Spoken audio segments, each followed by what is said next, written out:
Hello guys, మనకి నిన్న Delhi Capitals versus Gujarat Titans match complete అయింది కదా. సో ఈ ఒక్క మ్యాచ్ రిజల్ట్ ఏదైతే ఉందో ప్లే ఆఫ్స్ రేస్నే చేంజ్ చేసిందని చెప్పాలి.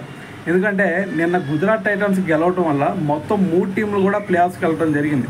సో మరి ఆ 3 టీమ్స్ ఏంది అనే దాని గురించి చివరిలో మాట్లాడదాం. అయితే దీని గురించి మరి ఓవరాల్ సినారియో మ్యాచ్లో ఏం జరిగింది అనే దాని గురించి ఫస్ట్ క్లియర్గా చూద్దాం.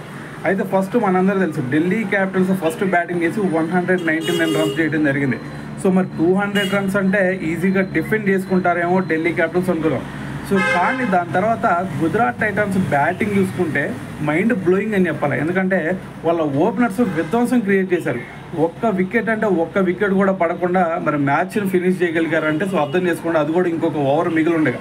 సో మరి దీన్ని బట్టి వీళ్ళ విధ్వంసం ఎలాగుంది అనేది సో మరి అర్థం చేసుకోవచ్చు. ఇక అది పక్కన పెడితే మరి నిన్న మ్యాచ్ హైలైట్స్ ఏమైనా ఉన్నాయా అంటే ఢిల్లీ క్యాపిటల్స్ టీంలో అలాగే గుజరాత్ టీమ్స్లో సో 2 టీమ్స్లో కూడా సెంచరీలు రావడం జరిగింది. సో ఇటువైపు కేఎల్ రాహుల్ సెంచరీ, దాని తర్వాత మనకి ఇటువైపు సాయి సుదర్శన్ ఒక సెంచరీ చేయడం జరిగింది. సో మరి కేఎల్ రాహుల్ చూసుకుంటే 112 రన్స్ చేశాడు, సాయి సుదర్శన్ చూసుకుంటే 108 రన్స్ అయితే చేయడం జరిగింది. అయితే మరి ఇదంతా పక్కన పెడితే మరి ఈ మ్యాచ్ రిజల్ట్ ఏదైతే ఉందో గుజరాత్ టైటన్స్ గెలిచింది కదా, ఒక్క వికెట్ కూడా కోల్పోకుండా. సో మరి దీని తర్వాత మరి ప్లే ఆఫ్ రేస్లో చూసుకుంటే ఇప్పుడు మనకి ఫస్ట్ ప్లేస్లో వచ్చేసరికి గుజరాత్ టైటన్స్ ఉంది పాయింట్స్ టేబుల్లో, సెకండ్ ప్లేస్లో ఆర్సీబీ, థర్డ్ ప్లేస్లో వచ్చేసరికి పంజాబ్ కింగ్స్. సో ఈ 3 టీములు కూడా నిన్న గుజరాత్ టైటన్స్ గెలవడం వల్ల ప్లే ఆఫ్ రేస్కి వెళ్ళిపోయింది. సో మరి మిగిలి ఉంది ఇంకో ఒక్క స్పాట్.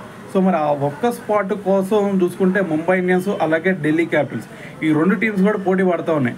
సో మరి ముంబై ఇండియన్స్ చూసుకుంటే 2 మ్యాచ్లు ఉన్నాయి, ఒకటి ఢిల్లీతో ఉంది, ఒకటి పంజాబ్ కింగ్స్తో ఉంది. సో ఈ 2 మ్యాచ్ల్లో కనుక గెలిచారు అంటే ఎవరి మీద కూడా డిపెండ్ అవ్వాల్సిన అవసరం లేకుండా డైరెక్ట్గా ప్లే ఆఫ్స్కి వెళ్ళిపోవచ్చు. సో మరి ఈ 2 మ్యాచ్లో గెలుస్తారా లేదా, సో మరి నెక్స్ట్ మ్యాచెస్లో అయితే చూద్దాం.